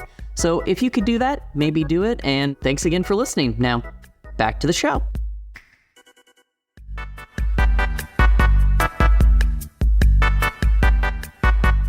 So I didn't even know there was going to be a Zootopia 2, but finding out that they gave him the shirt from the abortion comic is really, really fucking They're crazy. in therapy. What do you think they're going to do? It's very funny. I'm not a furry, but welcome back from the break. Threatening Welcome. aura. Hey guys, let's play a game. This game is called Barely Disguised Fetishes. Oh God. Oh no. That's the game I play with Alice every day. In the world of manga, there are a couple of different genres. So you have your hentai, which is full on fucking, right? You also have your ecchi, which is you are supposed to look at this through a lens. We show nipples. We do things like that. You know, it's softcore porn, some might call it. If you're ever in your house and you see your own nipples, you're experiencing ecchi. That's right. But, and then besides that, you just have normie shit, you know, holding hands, all that shit. But there's a gray zone, right? There's that gray zone that exists. The benthic layer between ecchi and normie shit. Where it's This like, is Alice's theory. This is a kink, right? You know when you see something, you're like, this is a kink. It's the police squad, the writer's barely disguised fetish, right? So often in the world of manga, anime, and light novels, you get a certain inevitable geometry. That is, an author's two very distinct interests intersecting, one of which is usually the author's kink. Baseball and boys love, cooking and cuckoldry, or even mecha and piss. I have gone through the titles. I have gone through the list and prepared the most almost H-tag game yet on OSG. Oh my God. We are logging into a manga reading website and we are clicking the erotica tag. I am going to, in this game, list out the name of a manga. And then I will list 2 descriptions. You have to tell me which is the correct description for that title. So you're matching, you're getting 2 descriptions of 2 kink manga, and you have to tell me which one is the one that aligns with the title I've given you. So it's either or, so there's no stealing. There's no stealing. Okay. Right. Because Got it. I'm going to be honest with you, even I felt bad making this game. I didn't want to do this for that long. I'm about to read some words. Listeners, I'm sorry for what I'm about to do. Okay. I like how we dropped the Titanfall episode and had to be apologetic about having yaoi goggles on. Now we got to just apologize for everything in this one. This one might be if you're this is an explicit podcast, but if you're uncomfortable with explicit sexual verbiage, you might skip this game. Yeah. However, we're not. I'm Let's ready. play. I am prepared. Yeah. Okay. Brian, we're gonna start with you. Okay. The title is Put on My Princess Shoes. The first description is as follows. Nishimura is a local shoemaker with a leg and foot fetish who was once famed for making women's shoes. However, after having to make a difficult decision, he has decided to never make a pair of women's shoes again. The second one. Suki Naga meets a new student attempting to reach her shoe locker. Demonstrating her athletic ability, she grabs the slippers with her feet. That's not all, as Komura introduces herself to the class by writing her name with her foot. Which one of these is put on my princess shoes? Niko, what's that expression? No, I was about to say it sucks that this is not a visual medium because the face journeys we have all gone on. I can't see my own camera, but Alice reading this is struggling for life. Brian has experienced all 5 stages of grief. I was bargaining for sure. I think it's the second one. Incorrect. It is the one about the cobbler. I can't believe they halfway did the plot of Kinky Boots, but they couldn't commit.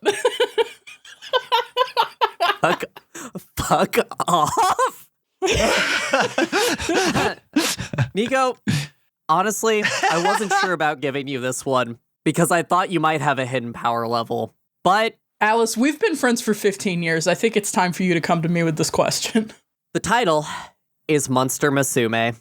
The first description. Monsters. They're real and they want to date us. 3 years ago, the world learned that harpies, centaurs, catgirls, and all manners of fabulous creatures are not merely fiction. They are flesh and blood, not to mention scale, feather, horn, and fang. Thanks to the Cultural Exchange Between Species Act, these once mythical creatures have assimilated into society, or at least, they're trying. The second one. In order to save the Paradise Island Zoo that has lost all but the female animals, the director has made it so when night falls, all the animals turn into cute girls. It's up to Tanade to mate with all of them and save the zoo. Which one of these is Monster Musume, which means Monster Manual? Oh, wow. So we're looking at 2 very different types of manga. Oh, yeah. One is a slice of life, but vaguely erotic, and the other one is just straight up They don't show the fucking. Oh, okay, it's fine then. Brian just leaned back and rubbed his eyes, and it was the most. Again, Anime was a mistake. It's a crime. Moment. Anime was a mistake. I think it's the second one. That is incorrect. Monster Musume thank Christ. is about dating centaurs. Thank That's Christ. the one with the giant My Lamia cat girl. woke up behind me, and I'm like, go back to sleep. You don't need to be part of this. Wait, have I shown you guys my... Oh, Alice is reaching back to the shelves. The Monster Girl encyclopedias, which are just about how you can mate with them? Oh, God, we have seen this before. Yeah. I'll post them on that we use about Mecha. Okay, Brian, back to you. Thanks. The title is How Heavy Are the Dumbbells You Lift? The first Do you even lift, bro? Do you even lift, bro? Now Kun, a massage therapist, is about to head home for the day when he's saddled with a rather strange patient. This lovely lady has emerald eyes, pointy ears, and grew up in the forest. Everything about her screams elf, except for one thing, her bodacious body. It turns out she left her world, but loves junk food in this one, and now her obsession has caught up with her.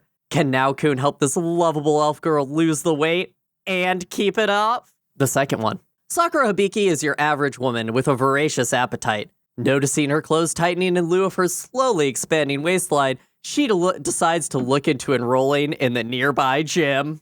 Which one of these is How Heavy Are the Dumbbells You Lift?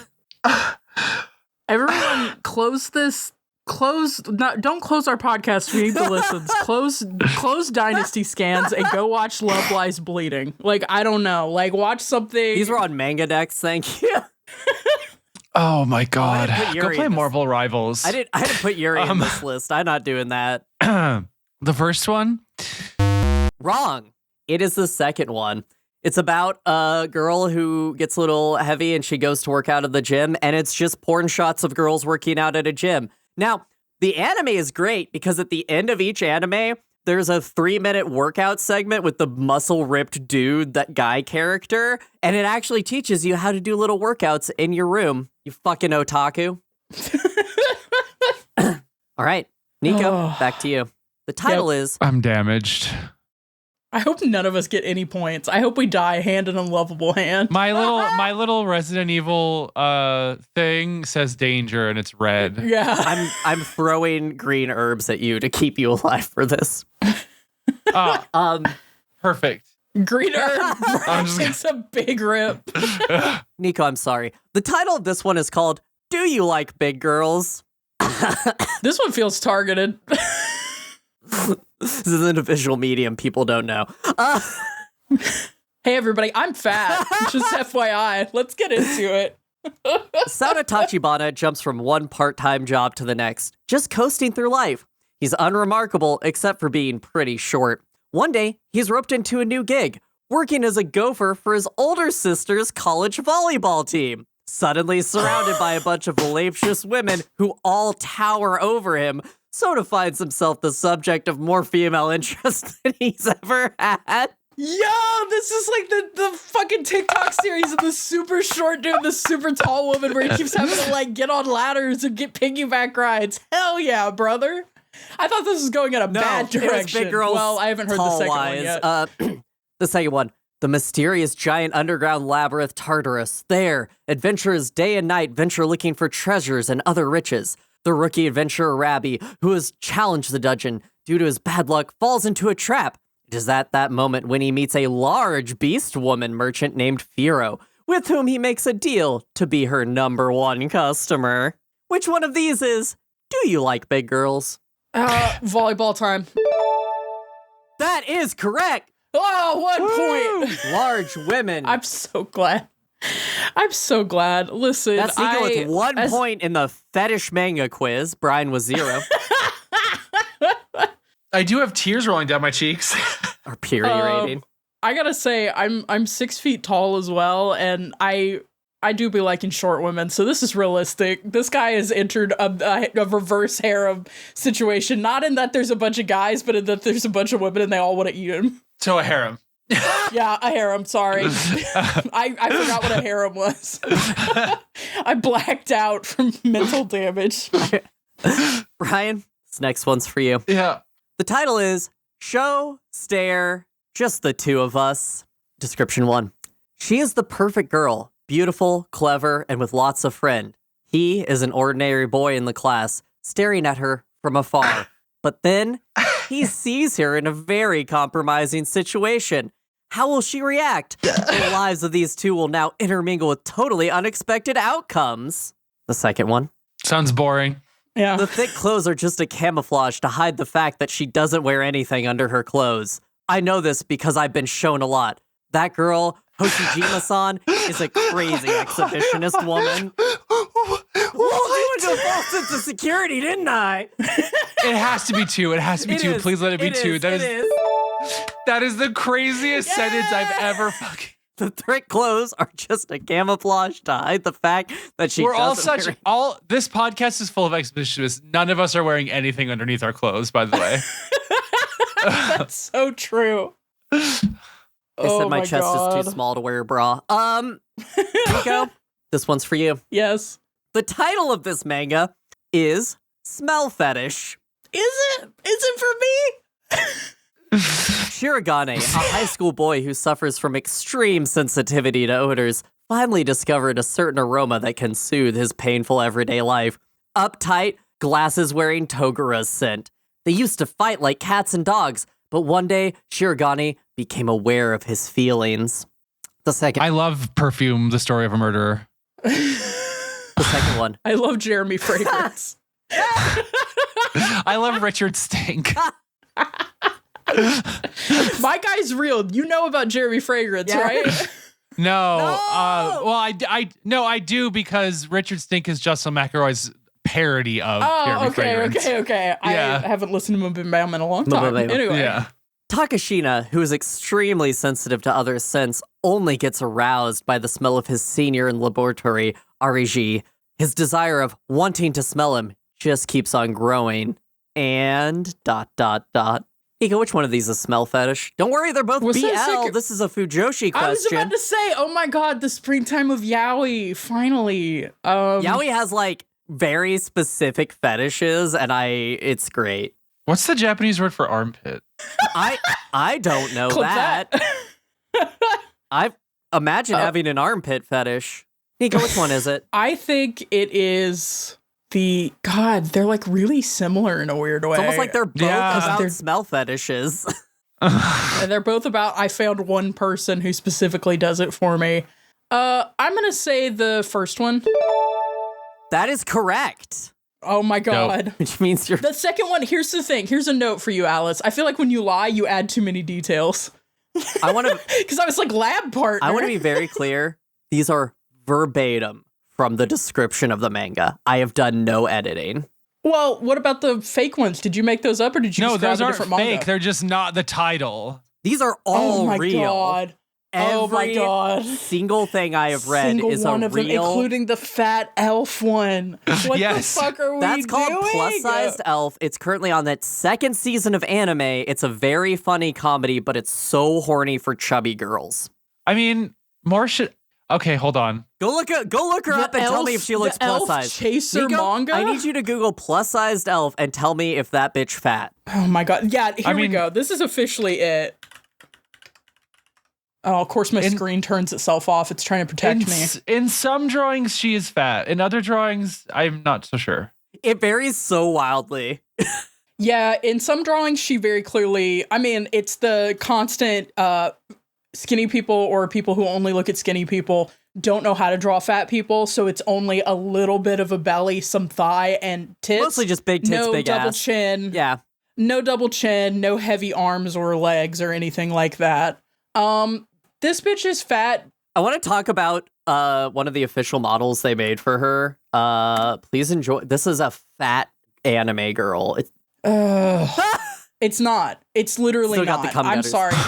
This chick is fat in the way that you're fat on fetish art, which makes perfect sense, but also those like French fries also look foul.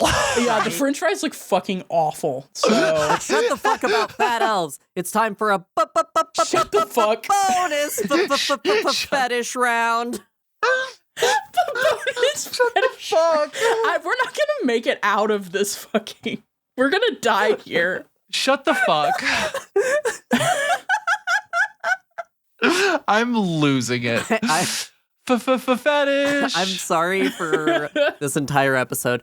So on this one, I'm first going to tell you the official description for this manga. Then I'm going to tell you 3 titles. These are all real manga that are also about the same subject. Are you ready? This is going to be... Okay, yes. I need you both to write down your answer.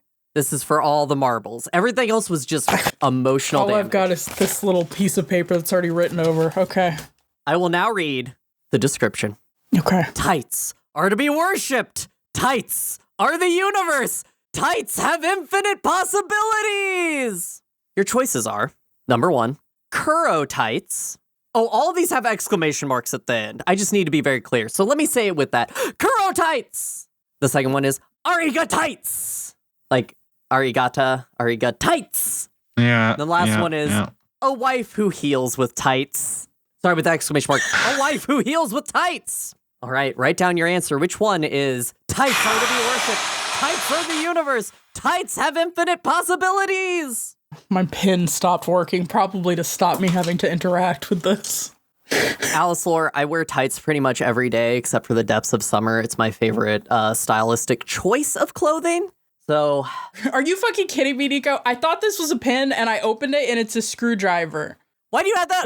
What?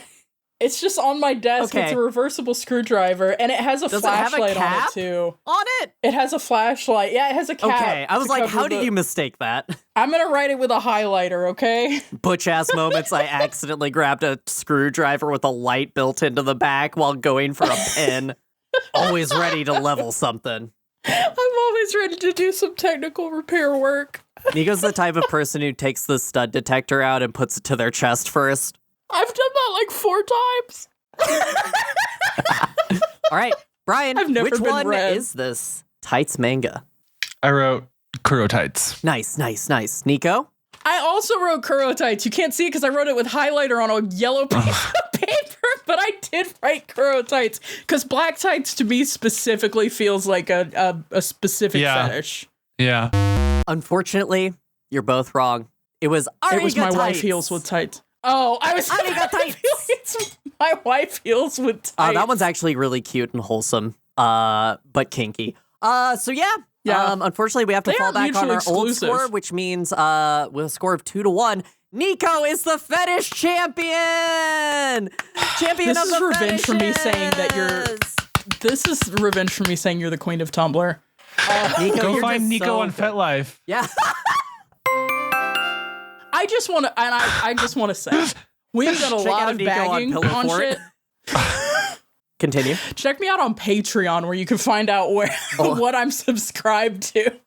No, I just want to say I don't think any of us are opposed to kink. It's just the way that it comes in this manga sucks. So go out there. This is our call to action for this one, I think. If you own a mech, go out there, put a girl in it, deal with the piss situation, but do it in a way that's like healthy and respectful of women as individuals. With adults. With Consenting adults. adults. And you know what that's also? our mission for you. Go read some kinky, cute manga that stars adults. Yeah, That's the other call to action. enjoy. Because we're not against either of those things on this show. Yeah. So. Yeah. Also, if you just want to send me some like fetish manga recommendations, hit me up. Alice's DMs are open for my wife who heals with tights. I'm a- and Now I'm that a is completionist. that is Alice's DMs. Do not send those to the OSG DM. I do not want to see No, them. those get do to me not eventually. send to the Tumblr. I don't want to see them. However, the Reddit, ready to receive. Reddit's always ready to receive. Oh my god, Oh, guys. God. 1 second. I've got to put on my headset in my cockpit. I think my waifu is calling. Oh, no, it's a flash transmission. We have a flash transmission, which actually is a submission to us on Blue Sky this time. So this is from Finally, some good fucking food. Sasha on Blue Sky at n13e86.bluesky.social. They submitted a gunpla that they built to us to look at, and it was so fucking cool, we had to fucking talk about it. So I'm going to We read have the to talk post about it. word for word. Perhaps the most monumental of my Signalis fan arts, Mobile Suit Penrose. It's about 14 centimeters tall in total, which stands in scale for 7.8. So Signalis, It's taller for than those- most kaiju. for Signalis, for those who don't know, is one of the best Yuri games ever made. It's about a robot girl trying to find her wife. And this is named specifically after Penrose 512, which is the scouting ship that you and your robot wife are on before your navigator wife, you're the robot before it happens. I self-insert into Signalis. You know this about me. So let's talk about this guy. So this is a kit bash. So this is made by the person. Let's kind of describe it. So it is I think it's based off the Barbados kit. I've been trying to figure out. I want to say the legs are Barbadosy, but the head. I love the head. The head has a halo on it, but the weathering effects. So it's got the kind of like hoof legs. It's got some cool markings on the back. What do you call those, fins? It's using a staff as a weapon, but it's very honoring Signalis in that it has like the hazard striping effects on it. It has the sigil of their empire on it on one of the arms that I really like. But then on the other side, it has the L star with the L star logo on it and a serial code. And then also, what makes this so fucking good is the fucking waifu climbing up. Oh my god. Again. Just holding it gingerly. Having your delicate, most beloved thing in the hands of your terrifying war machine, and she's not safe. Ariane and L-Star together, but L-Star is now a giant Gundam, is so it's Ariana in her medical gown, so it's post everything that happens in the game. I don't know, this is great. What do you guys think of this guy? Any other things you want to call out about the description? The weathering is fucking fantastic on this. The weathering is fantastic. So, if you haven't like looked at what Signalis looks like, it is a very it's part of this delightful wave of like low poly PS1 graphics independent games that have been coming out. And so we actually talked about it. And I think this is why this person tagged us in this post. We actually talked about Signalis briefly in our Metal Gear Solid 1 episode because they are basically like the same control system and like UI and everything. But the one thing I wanted to call about the Kit Bash 2 is that I love the weathering on the ground as well. It evokes a lot of the environments that you're in that game, which is to say like colored like coppery tones. It's really good. And it's on the feet too. I highly recommend you play Signalis also just in general because it's a horror game. It's extremely surrealist. It's got so many loving like references to other media and other horror media, especially really old horror literature that is just incredible. It's so people should, and also small, lesbians. It's cute, it's compact, the story is great. I cannot give Signalis enough praise. It's one of my favorite games. But this is beautiful, so right? This literally looks like I've never played Signalis, but play it. I'm not good at games that are difficult. Watch me play it. I'll replay it for you. Okay. Oh, it is. Thank you. It is a brutal game. It's like old Resident Evil. There are fail states. Yeah. I'm not good at playing games that are difficult. This is the Niko gamer stance.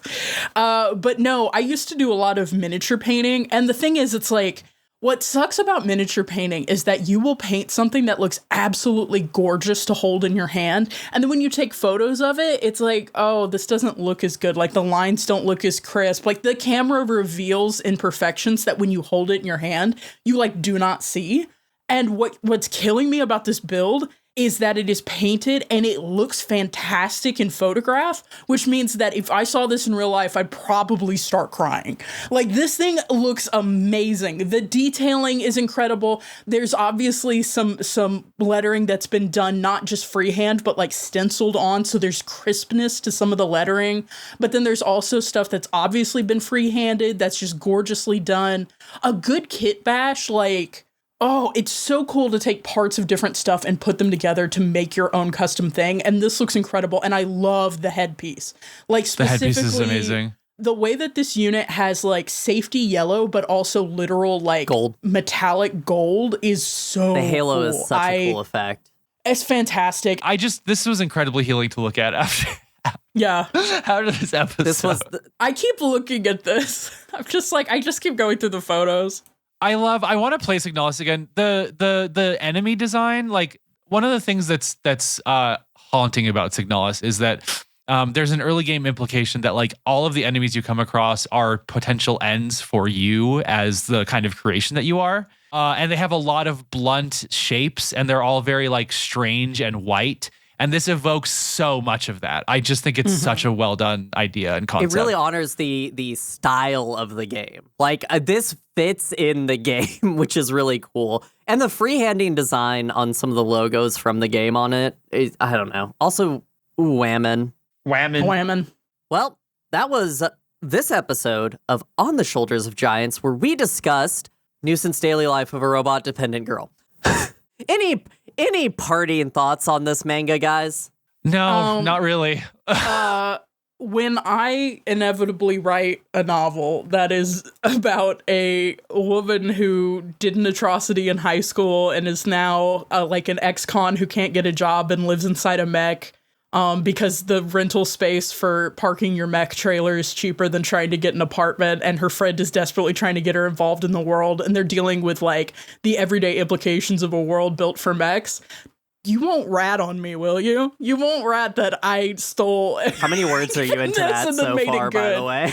None. I'm still working on my 3 different Titanfall works in progress. Wait. But what books have you read this week? Well, I read Stephen King's Holly. No, we're not doing and it. then I read. Thanks for listening, pilots. Remember, you can reach out for advice from the team at our email, questions@osgpod.com, and non-pilots can send general questions or feedback to the same address. You can also catch up with us on social media, links in the description for updates and more. You'll also find a link to our show Discord there. Come and hang out. I need to be more aggressive at more people. Make sure to check back in 2 weeks when we'll be discussing Ghost in the Shell, Standalone Complex, The First Core, or Part 1. Until then, guys, it's leaking. Oh my god! I fucking hate you.